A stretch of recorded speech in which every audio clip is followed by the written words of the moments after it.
Alright, JB Weld time. This is the JB Weld plastic bonder. Yeah, we're just going to be using it to fill that hole. Yeah. Nothing too fancy.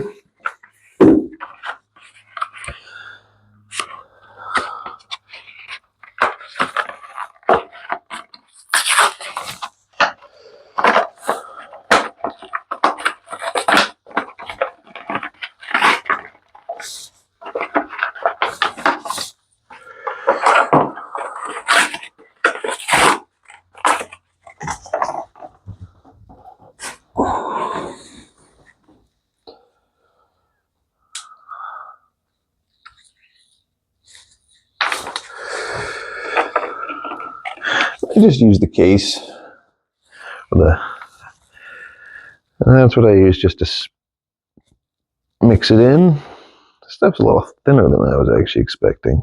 Huh. Oh well. What I might do then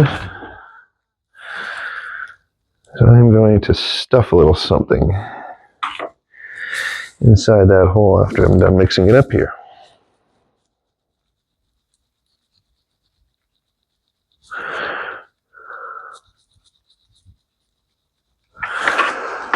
And I'm just going to grab a piece of tape.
Just enough to give it a bit of a surface there. Okay, so now that we've got this all mixed up,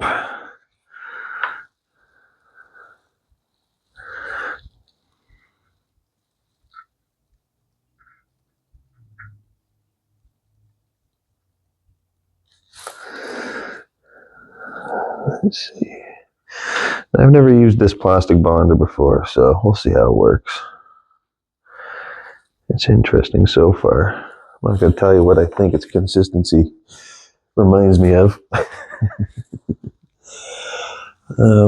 But the thinness of it is allowing it to settle nicely. So we shall see how that is once it cures. There are a couple bubbles in it. I'll try and, I don't even care, to be honest.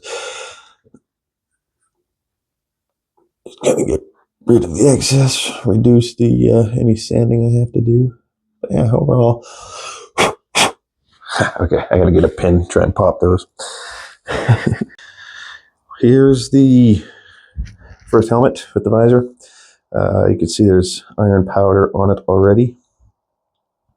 I did not clean it properly, so yeah, you can see that black is peeking through in a few spots. But really, that's not terrible because it's supposed to look like a used, worn out helmet. So some spots like that I can work with. Yeah, so that's that for now. All right. Hit them with, I keep doing it. All right, yes, okay. So, I hit it with my acid spray What is my acid spray? It's really just a mix of water, apple cider vinegar, and salt water and apple cider vinegar. And yeah, so we'll just let that do its thing. So as it dries, it will start to orange, and set up a heater just to kind of give everything a bit more of a cure time. Not sure why that video cut out there. Okay, so this is the rubber that goes all the way around the edge there, and I laid it heavy there because with this on, this is a ledge, right? So water will typically sit there and collect. Therefore, that would be the first place to rust. So that's obviously, this is plastic; it's not going to rust. So I laid it heavy in those spots, and I will do the same when I lay the color down. I'll lay it a little heavy in those areas there, so that yeah, like I said, it's about looking more natural. And then when I do the paint there, I'll try and do some sort of streaking off of the buttons, but that could be a little more difficult to make it look natural. I really don't want it to look like an airbrush. Crap. All right, there you go. That's what we're going with. It's closest to Gulfstream colors as I could find quickly. So yeah, since she's all dried, got a nice patina going to her. Still is fairly bright, but that's okay because it will continue to bleed through the paint. So what I've got is I've got some iron powder in there. When the paint is still wet, I'll sprinkle it on strategically. And then I got that little spade. I then put some powder on there, and then I literally just blow over it so it kind of mists the powder into the wet paint.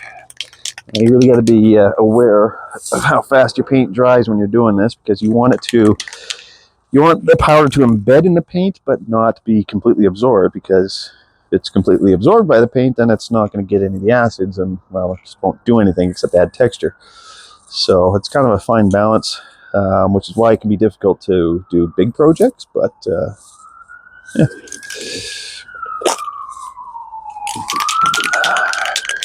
So I'll do a little recording, spray it, and then yeah, I'm gonna have to do it in stages here so you guys can see what I'm doing basically.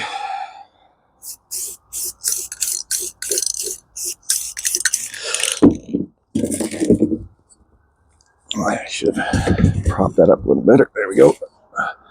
So now, like I said, I'm building it up along the edges again. And just sprinkle it here and there. What I'm going to do is lay it a little bit heavy around the things that look like they'd kind of cause a drip action there.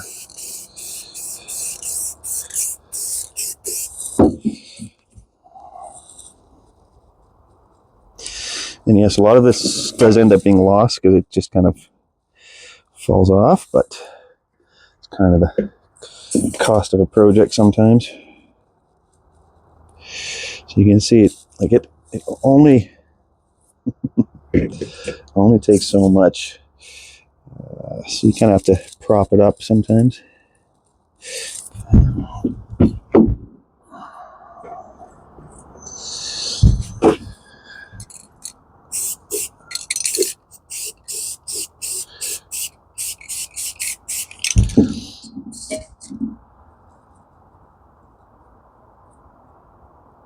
So you can see the paint does absorb a bunch of it, but that's fine because as long as you keep layering it so that you get some powder on the top, see how it's kind of showing up a little bit. As it's kind of like electricity, there has to be contact. So if you've got the powder on the outside as well as the inside, as the corrosion on the stuff that's showing happens, it will kind of bleed into the other stuff and continue on. So yeah, it's not a fast paint job.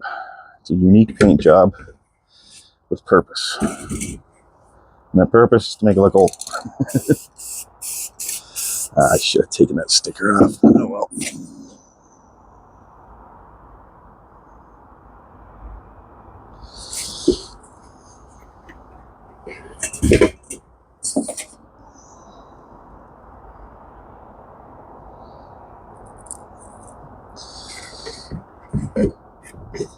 Okay, so now I've got the majority, or like the bleed spots going. So now I will do a much more thorough coat.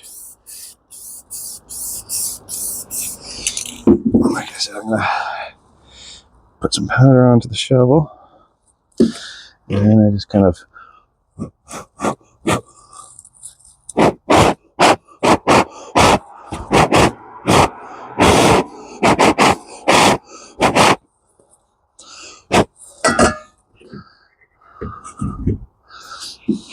blow onto it like that.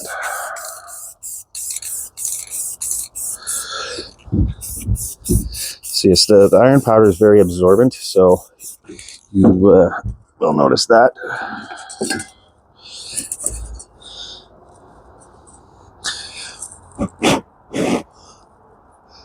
So yeah, that like it because it's a powder, it can create a texture. So it's just something you have to be aware of when you're doing this. That it may not be 100% the way you want. It's one of those paint jobs that you kind of have to let them tell you a little bit on their own how they want to do. I mean, but that's kind of how you make it look the most natural, anyways. But yeah, this primer rust should actually bleed through fairly well too.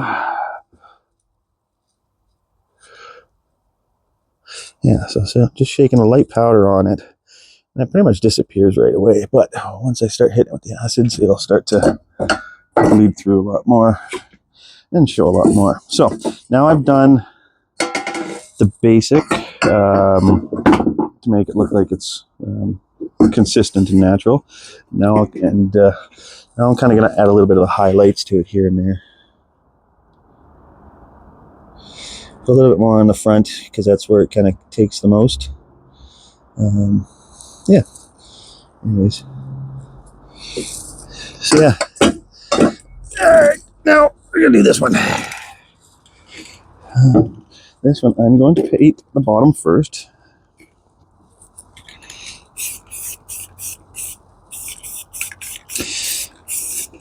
And this is only going to have it on the edges. Just like so. Flipper.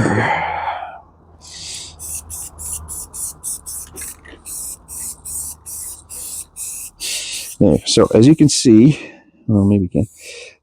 The rust does absorb the paint. Oh, look, a nice hair in there. That's crappy.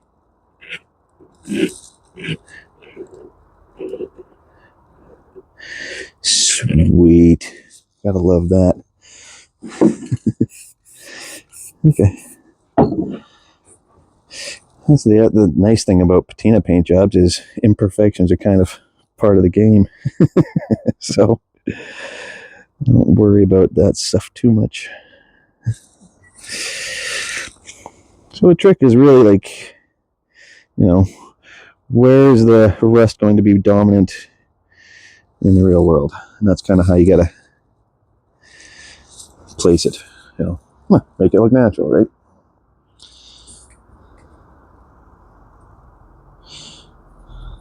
Now this paint's really absorbing a lot.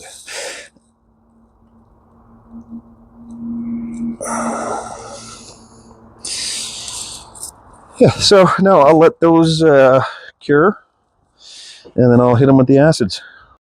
Right on. So, hit it with the acids. Now I didn't show me spraying the acids. You can see it's still a bit wet, but it is going nicely patina. There's the visor piece. It's almost a little too much on that, but because it will have the orange stripes as well. And I'll probably do, I don't know, maybe a little bit on the border there. We'll see. We'll see. I'll have a look at some online pictures of the different styles that the Gulfstream did.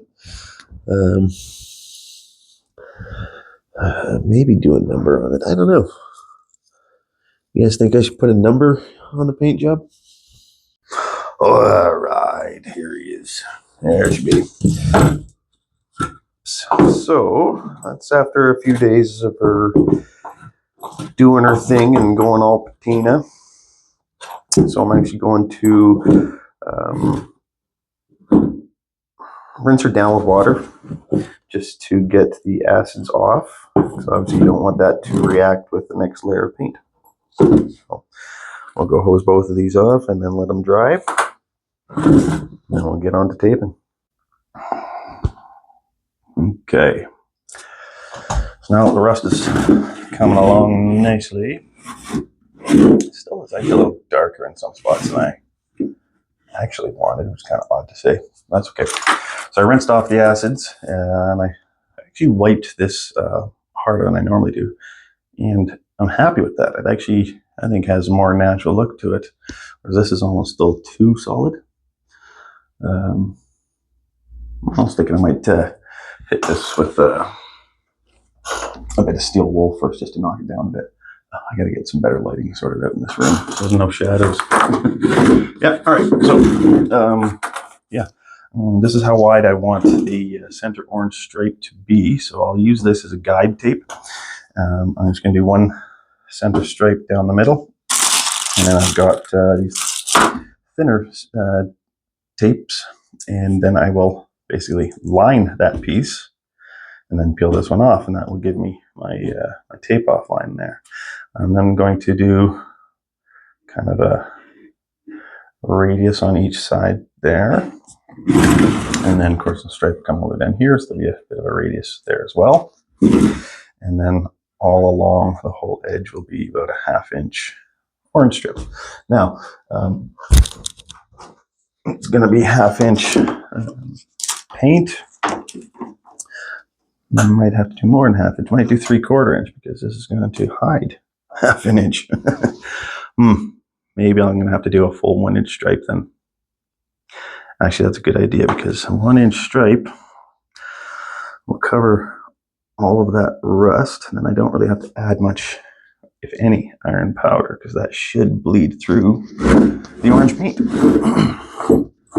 Right on. So that's what I'm going to do. All right, now all the taping is done. Well, sort of. I'll put tape there and there. Tape all there. Tape all there. So all that stays blue and rust. And then everything in between will be orange. So orange stripes. Like I said, then I'll do white dots with numbers.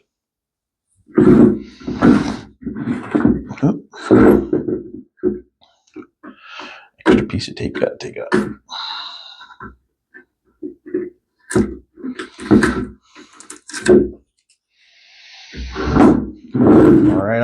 Right arm. And there we go. Okay. All taped up.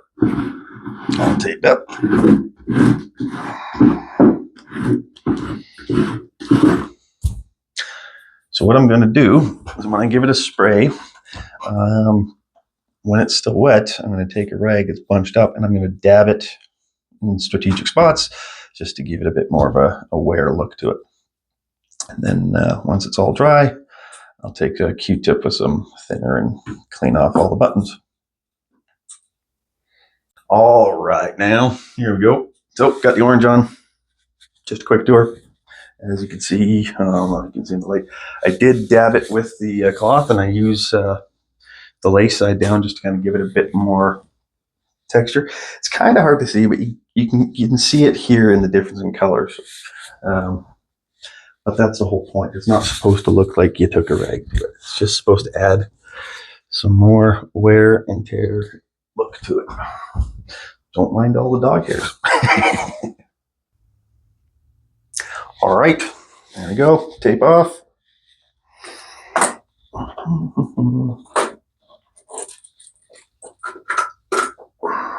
Yeah, definitely digging that. I'm gonna have to do something about a little bit black plastic there where the button was. I'll have to touch that up, but overall, pretty stellar. Yeah. I gotta get better at my paying attention to where the camera is versus where I'm looking.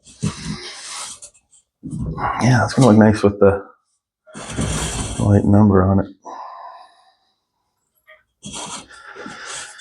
What number do you guys think I should do?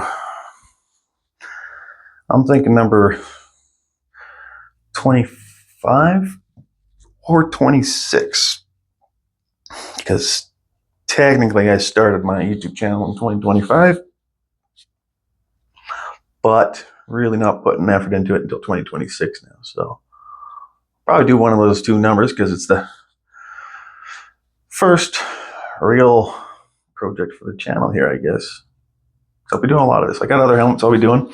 A lot of them are just wall hanger pieces, just expired helmets. Yeah, but I will also be doing modern new helmets.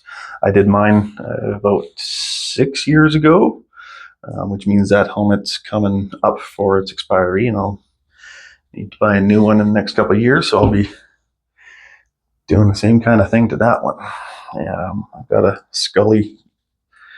skull cap helmet as well for the sunny days, so I might just do that this summer as well. We'll see.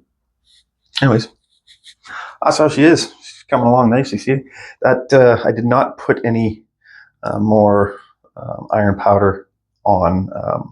I didn't put any on top of the orange paint. I just realized it was bleeding through the blue so perfectly well that I didn't need to. And you can see it's already bleeding through that orange perfectly. Gives it a nice uniform look to it. So right on, I'm liking it.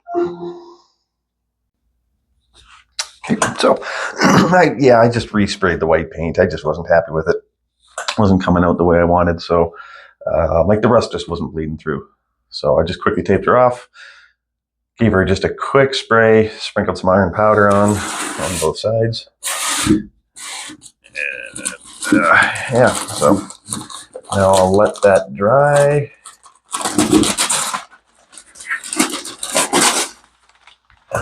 And then hit it with the acids. It's tough to do this with one hand. So I'll let it dry, then I'll hit it with the acids, and I guess we'll let it sit overnight and then do the numbers tomorrow.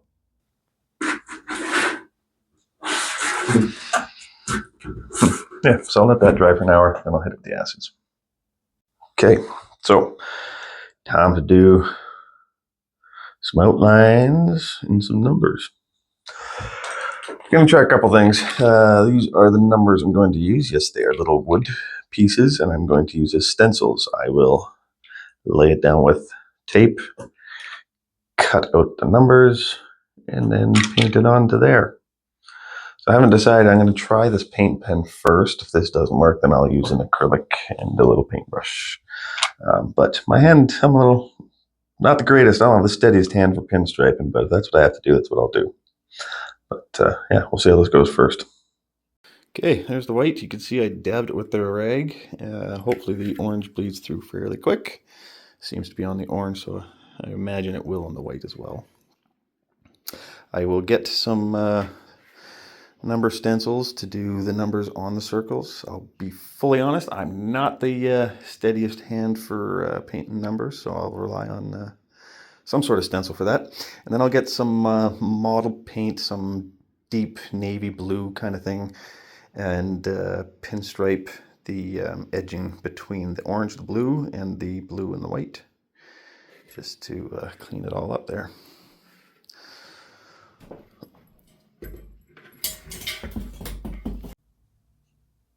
Ah, man, being impatient, it has its benefits and it has its flaws. Yeah. Well, the paint pen works really well, so I'm going to stick with that. See, I started doing the numbers. Did it on the other side there. Yes, my lines are not perfectly straight. I'm still going to be knocking them down with some steel wool just to bring the blue down so it's not so vibrant, and then I can match the rest of the helmet a little better. So anyway, so you can see, I just traced out the numbers, and then I just painted over them, and then I dab them with the rag to fade them out. I put a number on the front too, just to break it up a bit there. That came out pretty decent. Oh yeah. All right, time for some clear coat.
So this is the spray can I started yesterday.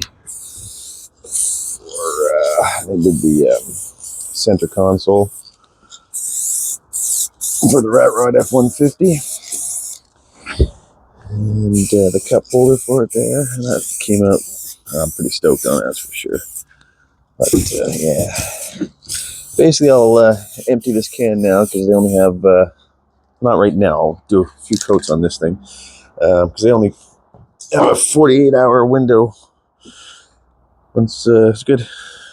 Or, yeah, 48 hours to use them once you mix them. So, all right. Right arm, right arm, right arm. Here we go. Finished product. Ooh, dog hair.